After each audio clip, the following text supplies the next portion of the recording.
সারা দুনিয়ায় এই Google dialler একটি আতঙ্কের নাম।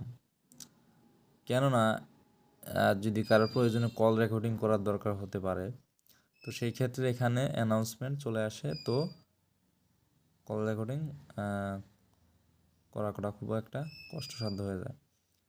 তো 2020 সালে যখন গুগল তাদের এই ফোনটা রিলিজ করে ডায়ালার, তো ম্যাক্সিমাম ফোনে এই ডায়ালারটা চলে আসে তারপরে থেকে।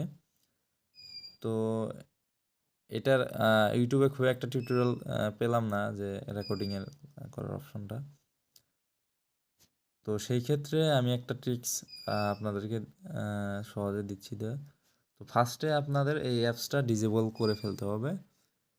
তো ডিজেবল করার পর আপনাকে আরেকটা ডায়ালার নামাতে হবে, সেটা হচ্ছে ও ডায়ালার। তো আমার আগের থেকে ইনস্টল করা আছে, তো সেই ক্ষেত্রে আপনাদের এই ডায়ালারটা ইনস্টল করা লাগবে। তো সেই ক্ষেত্রে আমার ইনস্টল করা আছে, ওপেন করলাম। তো এখন আপনাদেরকে দেখাবো।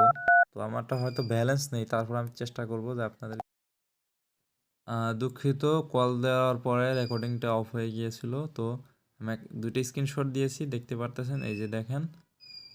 তো এই যে রেকর্ডিং অপশনটা চলে আসবে। তো তারপরেও যদি কেউ না বুঝতে পারেন, তো চ্যানেলটা সাবস্ক্রাইব করে কমেন্ট করেন, আমি নেক্সটে এটার আরও ডিটেলসে ভিডিও দিব।